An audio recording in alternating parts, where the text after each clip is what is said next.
This is the podcast, not an interview. This is a conversation. No gimmicks, just reasons. 84 reasons. Come holler at me.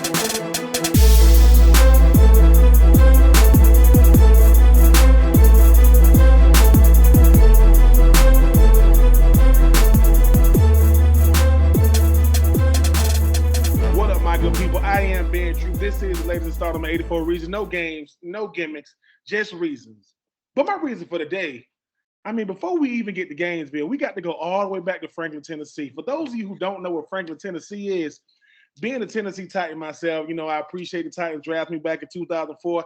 Got a chance to learn about Franklin, Tennessee a little bit. My next guest, Franklin, Tennessee native, Mr. John. I'm about to call him his dad. I'm sorry, Taylor Spierto, the son of John Spierto. What's going on with you today, Taylor? I'm doing great. It's great to be here. I'm so excited for this. Taylor, you represent the best part of college athletics, not just college football, because people hear about the walk-on and they say, oh man, walk-ons are great. I said, yeah, but we don't know just how much, nobody puts more time, energy, faith into the sport because, look, yeah, everybody hopes to be on scholarship, but you was doing it every single day. That's with your dad, coming through Gainesville. Talk about, I know you on scholarship now, but for those people who really don't understand what the life of a walk-on is, kind of take us into the world of what life is as a walk-on. Life as a walk-on is the exact same as life as a scholarship player. You're just having to work a little bit harder, I guess. And, from the jump when I got in here, I was trying to work as hard as I could to set myself up for whatever that may be. I never had expectations for what was going to happen, but I always had goals. And so for me, it was just coming in, working as hard as I could every single day, trying to do everything the right way, because that's the only way to do it, in my opinion. Your dad went to Florida. We talked a little bit earlier, before I came on, about your whole family almost went to Florida. Certain players, when they getting ready to get recruited, it's the first time they've ever got recruited, first time they ever went on an official visit, first time they've ever seen a college campus. For you, was it always Florida for you to say, look, dad went, parents, I want to go to Florida? Absolutely. I was born and raised a Gator. I wanted to go here my entire life. Almost my entire family went to the University of Florida. And growing up, watching clips of my dad play, it was always a dream of mine to get to put on the uniform. And when it presented itself to me, it was a no-brainer. I was pumped to get to join the team. Now, Taylor, we've seen some of these, walk-on videos that go viral, Now, obviously you've seen them, and obviously you feel great for those guys because you know how hard they work. Listen, Coach Knapp, he comes up, he already said he did a little different. Listen, I'm finna get the suspense out the way. We got two guys going on scholarship. Did you have any idea that he was going to be calling your name? Actually, yes. Coach Napier called me into his office the week before that announcement happened because he wanted to just let me know so I could tell my family and that they would all know. But I didn't know how he was going to bring it up to the rest of the team. And it was just waiting to see when he was going to announce it. And so the excitement on my face and the surprise of everybody else was real because I didn't tell anybody on the team. Nobody knew.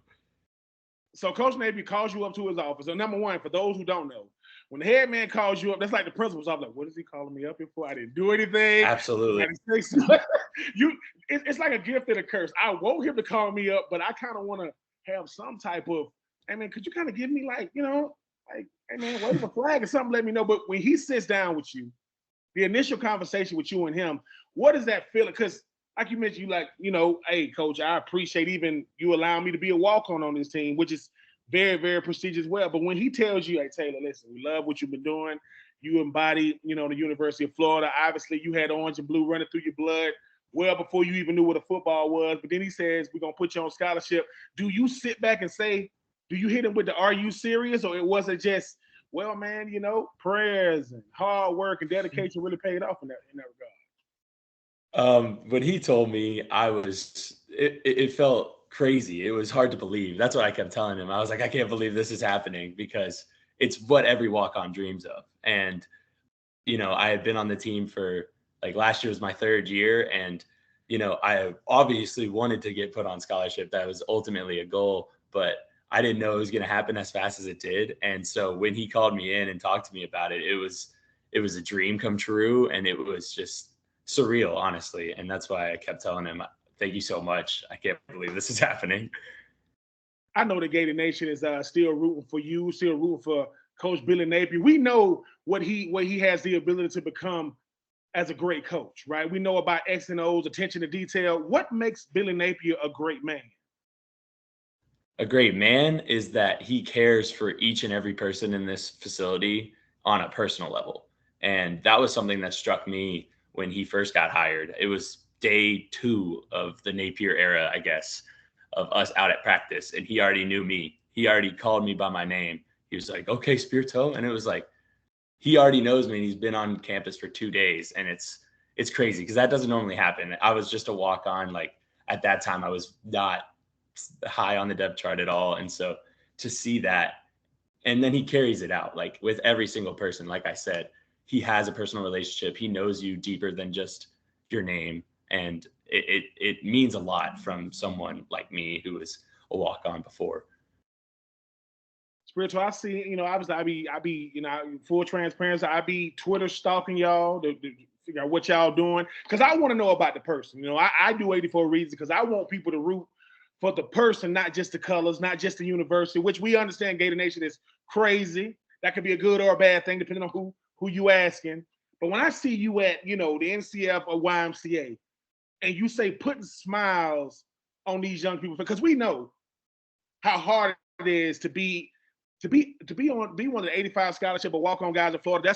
That is the most prestigious seats in the state of Florida. That's taking nothing away from that team on the Panhandle, taking nothing away from that team down south or in the middle of Florida. But when you run out there with them and they going crazy, they got to hold it back. Hold on, let me introduce who they are first, because Gainesville, Florida is near and dear to my heart, obviously. But when you're at the YMCA, how much does that help you understand just how much you represent the people? I mean, it does put it into a certain perspective. And, we've done multiple things like going to the YMCA. We went to the Veterans Association Hospital here in Gainesville not too long ago, and just getting to go meet people in the community is something that I really, really enjoy. In my personal life outside of football, I'm a Young Life leader. And so that's a big thing that I do here in Gainesville. I go to the Buchholz High School here in town. And it's just a big part of my life is getting to give back to the community and get to know people in Gainesville, because I grew up in Tennessee, but I was always here in Gainesville trying to watch the games and stuff. So it's cool to get to be a part of this community and get to see like how much people really care about this team. It's awesome. Now you a Tennessee kid, born and raised, Franklin, Tennessee. Beautiful suburb, a beautiful outskirt of Nashville, up 65 South. Listen, I love my 4 years when I was up there in Nashville. One of my best friends in the world, Troy Fleming, who went to Battle Brown Academy up there in Franklin, Tennessee. So I know a little bit. Franklin is a beautiful city, man. I mean, it's like if you too young, but if you ever mention like this show called Dawson's Creek, it just looked just a beautiful. Everything is just beautiful in Franklin, whether you live in the city or out city. But you bleed orange and blue, not that Tennessee orange. How did the University of Tennessee never even? I know your parents went there, your people, but I know that Tennessee had to be calling saying, "Hey, man, you got to live on the rock to not know what Spierto is up there doing in Franklin, Tennessee." It's an interesting story for sure. I really blew up during my senior season of high school, and I had some big games in the playoffs. That's when I really had my chunk of film, and so it was towards the end of my senior season, and Tennessee was never reaching out, but I heard from other schools in the state of Tennessee. I heard from Austin P and some of the smaller Division II schools. But other than that, I was always eyes set on the University of Florida. And so when I got the opportunity to become a walk-on here, that was it. I wanted that. And when I got that, that's what we were doing. Now, you obviously stuck with the family tradition, coming down here to the orange and blue. But that two-tone blue, I know you root for the two-tone blue on Sundays when it comes to them Titans. Tighten up, baby. Absolutely. I saw you were like me. D-Hop, he becomes a Titan. You already reached with oh my God, we got D-Hop. Now, this is the thing. You don't know, Rand Carthon, the current GM for the Titans, played with me at Florida. You see what he's doing right Yes, now. sir. Now, listen, growing up, what? I don't know, about 30 something miles from the stadium. It's been too many. The stadium had too many names. We're just gonna call it Titan Stadium because it's been a lot of names. Coliseum, LP Field, too many. What was it like growing up a Titans fan? Because the thing about the Titans is, for those who don't know, they ain't always been in Nashville. You know, they first got there in Memphis. They come from Houston.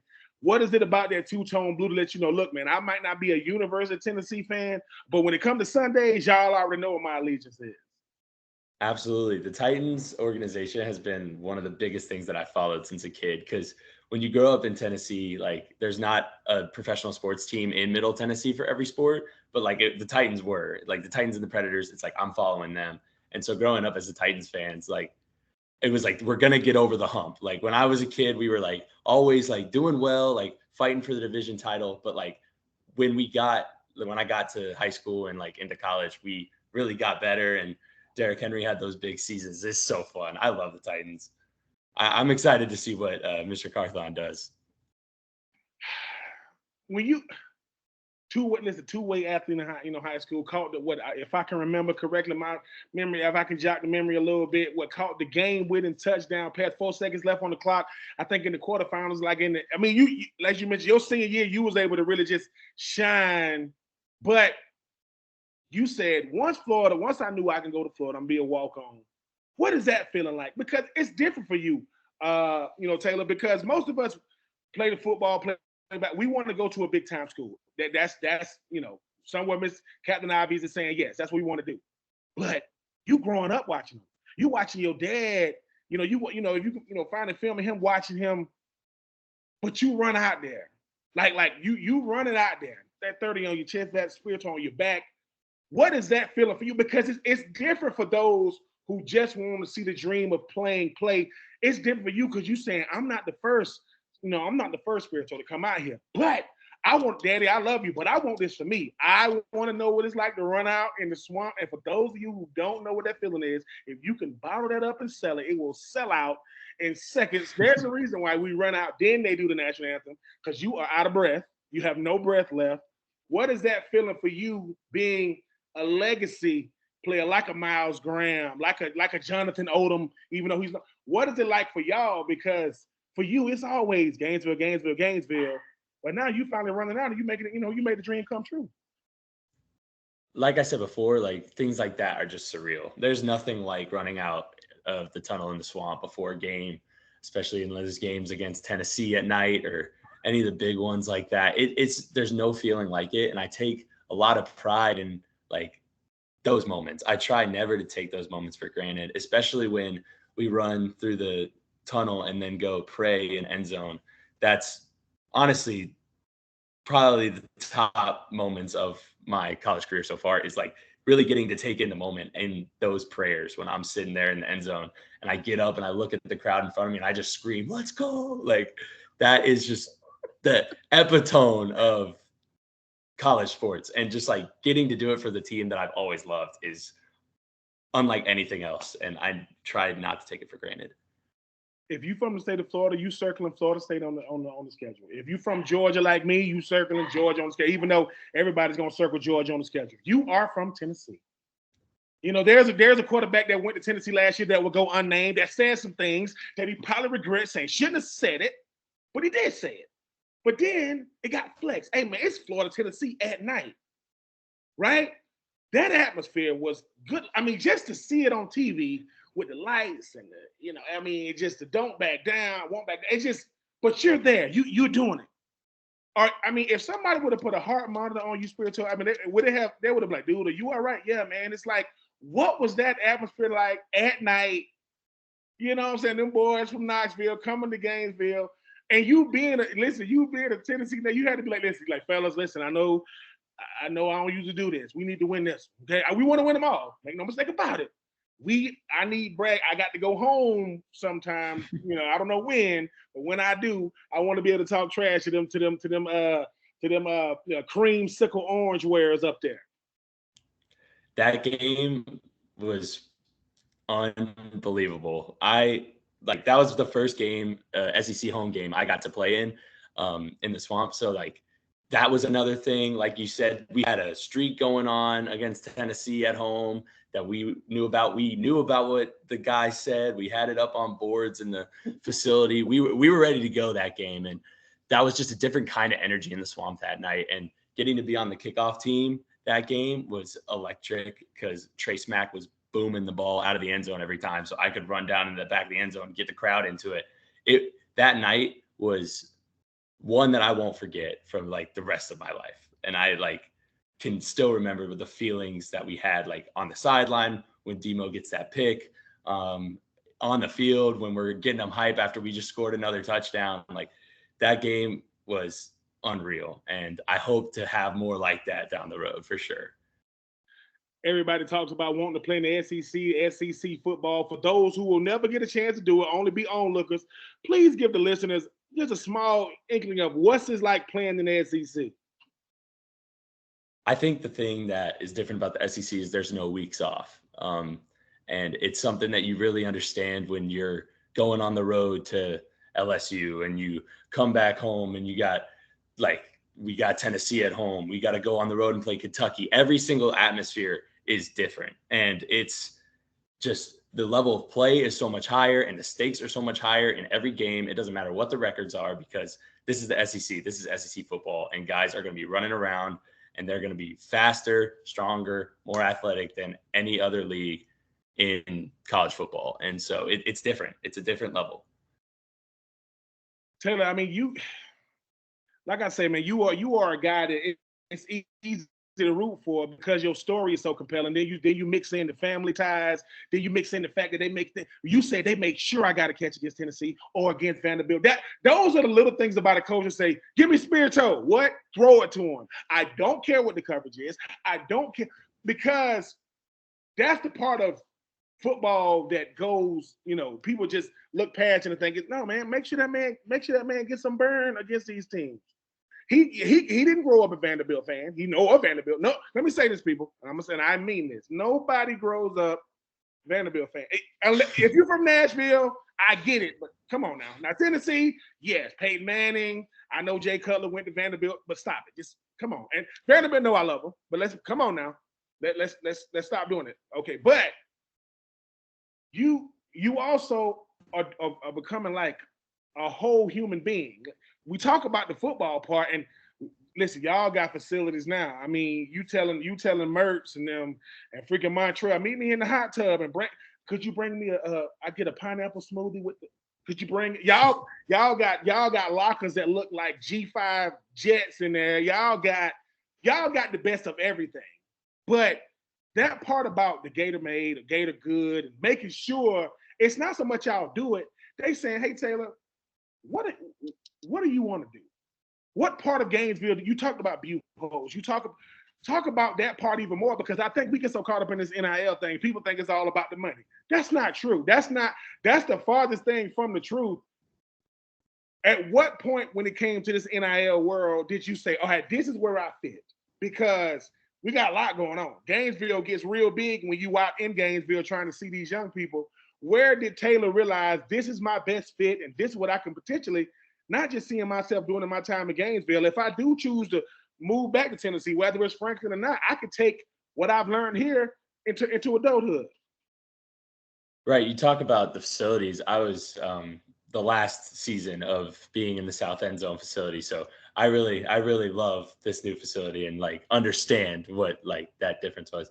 But when you talk about the Gator Made program, I think that's something that has been unbelievable since they started it. And just getting to take advantage of that has been huge for myself. Being a walk-on, we still have the same access to it that all the scholarship players do.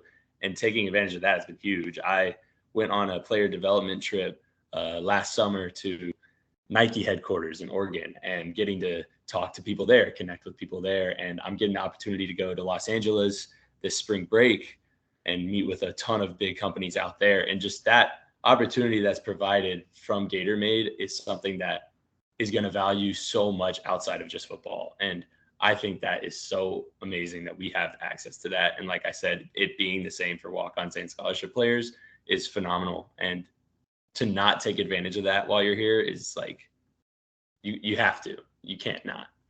So you get it. You get the rock star coach in Billy Napier. Billy Napier makes sure he gets the rock star in Savannah Bailey. He's like, I got to get Savannah. Savannah Bailey is like 8 feet tall. As far as her presence, everybody knows Miss Savannah. But you mentioned, man, you said, no, I went to Nike. Like I've already been to Nike. Now I'm going to LA. When you having these experiences though, do you have to pinch yourself and go, dude, am I about to walk in the freaking Nike? I'm about to go to the creative design department. I'm like, that's how y'all make the LeBrons, that's how y'all make the Giannis's, that's how y'all. Yeah. We got. It's like, but that's a part of your experience. You go, wait a minute, Franklin, Gainesville, Eugene. I think it's in Eugene. I think it's in Eugene, Oregon, out there. Now you get to go to LA. At what point do you sit in your apartment and you say to yourself, dude, you couldn't even imagine this type of stuff, but it's real. Yeah, and I'm on scholarship now. Like, hold on. Meaning what? Hey, baby, I don't know how they do it with y'all. I ain't even gonna tell my age. I got to college in 2000. Y'all boys so young now. But to know, hey, I ain't got to go to the financial aid department no more. Why? I'm good. Like, talk about just the full scope is what I'm saying, Taylor, of people here, student athletes, right? And they think, oh man, Taylor, his dad went there. His life is cool. He don't need anything. Not realizing, no, dude, I'm scratching and clawing for every inch, right? I'm making sure that when I leave Florida, I have, oh well, I didn't have time to do this. Not a what if. What if I would have done this? Because I had, I've had like different guys on here, like Graham Merce and them. I've had, a bunch of your former teammates. They all say the same thing. And as great as it is on the field, I'm telling you, when we off the field, our time management has to be on point. Because I got somewhere to be on Wednesday. I got somewhere to be on. Talk about that, being able to have like a full schedule, but I would hope that the part that happens away from football, that's what you decide. Like, look, man, I decide where I go. Y'all usually with a group of each other. There's usually a bunch of y'all. But, man, you get to go to freaking LA. God, oh, man, the first time I went to LA, I think I had to play against the Chargers or something. No, I'm sorry. Wasn't no teams in LA then. I'm sorry. What? San Diego Chargers then. It was but I know I'm rambling, but I'm just happy for you because you said, no. Well, before I got the scholarship, I still had access to everything. I still could do Gator Made. They didn't see, that's the part that most people don't get. They'll think, wait a minute, you telling me I don't have to be on scholarships? You at Florida, aren't you? Yeah. You go to practice, don't you? Yeah. You go lift, don't you? Yeah. You go to training camp, you go treatment. Go talk to Miss Savannah. She ain't that tall, but she like got the presence of Shaq, but a little bit. Are you so when you said during spring break you going to LA, huh? You gonna be out there in LA? Yes, sir. I mean, you talk about how you have all the access to these different things. I really just have to sit back and like recognize it, because like you said, we have a lot going on outside of just football, but just being grateful for what you have and just like thanking God each and every day for what he's allowed me to have. And these resources that we get is second to none. And I'm so thankful for this opportunity to get to take advantage of those, whether it's Gator Made, whether it's going on these trips, or if it's coming to practice on fall camp when it's 100 degrees outside and getting to work alongside all these guys that I really care about. So Graham Mercer's on here. I asked him, I said, Graham, how would you describe this team? I asked him, how would you describe it? He said, hungry and ready. We're going to be hungry and we're going to be ready. He said, look, I get it. We are what our record says it was. We ain't, no one's going to give us anything based off of what we didn't do last year. No matter what we could have done. He said, hungry and ready. How would you describe this team? I mean, Taylor, you guys, I see you guys going to work every day. Y'all pushing them sleds. I hate people. Listen to me. Them boys got to push sleds inside the bubble, inside indoor, which means they ain't finna get that early in the morning. Little dew on the ground. They got to push it, and I think y'all got to have like 3-2 a sled listen, sleds are undefeated people. When you walk out to see a sled, you stop smiling, you stop talking, you're like, oh. But Graham said you guys are hungry, and ready. How would you describe this 2024 squad? I love what Graham said, but to add on it, I would also say like hardworking, dedicated, and disciplined. I think that what Coach Fitz is bringing in with his team, and like you said, these sled pushers. I'm looking out at the indoor right now, and I'm looking at that sled. It's tough now, but what he's doing to change this dynamic of our team, and we're really holding each other accountable more, and just making sure that you do it right or you don't do it, because we're only taking it one way this year in terms of how hard you're going to work and how hard you're going to do everything that you do. And so I think this team is going to be hardworking, dedicated, and disciplined from this point until the end of the season. How bad do y'all want to win? I know how bad y'all want to win. I mean, no one wants to win more than the players. I mean, we the ones that got to go out there and, execute the game plan. But it's something about wanting to win for your head coach. When I hear about Coach Napier and what he means to every player, I mean, I heard Anthony Richardson say, hey, man, you'll text him, he'll text you back. Like, what? Like, yeah, if you text him, he'll call you back. Hey, man, I'm going to call you. Having that level of openness and transparency with a head coach, you know how it is. Taylor, you've had a lot of coaches in your life. They just don't have time to do that. You don't even expect that from a head coach, a position coach, strength coach, a trainer. But how bad do you guys want to win, not just for each other, but for him? Let me say this. He don't need no validation. I remember Coach Napier when he was at Louisiana and what he did in the Sun Belt to get the job at Florida. But we in a results-driven business, unfortunately. How bad do the players understand fellas, we got to do this for him, because culture is the hardest thing to build. It is the hardest thing to build in life, in a family, in a business, an organization. But with a bunch of 18 to 20-somethings, y'all are the product. Do you guys have them conversations sometimes, whether it's, I don't know, organically or just walking by saying, look, man, that dude in there, that dude love us, man. He care about us. We got to get them dubs for him. I think everybody understands that there's a certain level of, we want to win more than anybody else. Like you said, the players want to win more than anybody else do. And to do it for Coach Napier is huge. Because like I said, it's not just me. It's not just another person. Like, we all have a personal relationship with Coach Napier. And to win for him is huge. And winning for each other is huge. And we want to raise the level that Florida knows we can be at. And so moving forward, we got to win for us, for each other, for individuals, and for Coach Napier and the rest of the staff, because like you said, culture is so hard to build, and it does take time. And I think he's doing a really, really, really good job working in our team to build that culture, and the results are going to come. And I'm looking forward to this season because it's going to happen. I mean, before I let you out here, though, we talking about looking forward to the season. I mean, the Two-Tone Blue got $73 million to spend in free agency now. I know that they got this young man in Houston named C.J. Stroud. He did a great job as a rookie. We give it to him. Congratulations to him. But, we have to I thought we were going to have to deal with them boys from Jacksonville. Which, they laid it. We did keep them out. We did. We did keep, the 6'6" or whatever Trevor Lawrence is. You just go back to Jacksonville, enjoy the weather. You ain't going. But if the Titans go out there and do what we know they're capable of doing, because they got money to spend, how much are you looking forward to getting back to the winning ways in the AFC South? I mean, listen, sorry. I know, and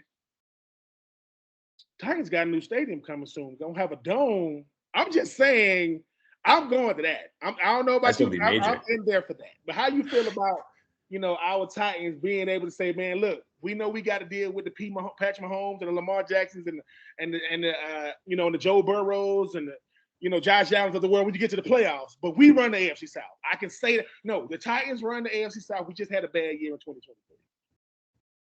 Absolutely. I cannot wait to see what Mr. Carthon and the rest of them do this offseason and build up for next year for the Titans, because like you said, we own the AFC South. It's our division, and we're going to get it right back. I have no doubt. Tighten up always. Well, who was your favorite Titan growing up? Growing up, it was CJ2K. Had to be. He was the man. Chris Johnson, are you kidding me? He was different.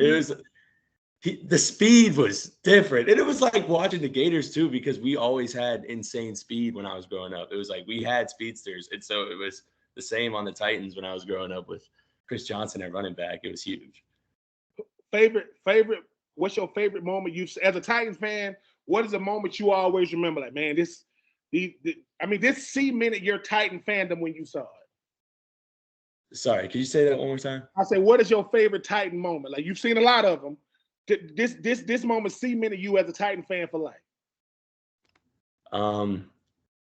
Honestly, probably this is probably a surprising answer, but when we beat the Texans a few years back to clinch the AFC South and Derrick Henry ran for like 250 yards and got over 2,000, that was like, let's go, because we're legit. And like for him to clinch the AFC South and for Derrick to get 2,000 that season, it was like, this is my team. I'm going to ride with them.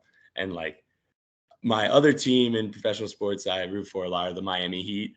And I think the Miami Heat and the Tennessee Titans are very, very similar in how it's like, we're going to work hard and we're going to outwork you. And that's how we're going to win.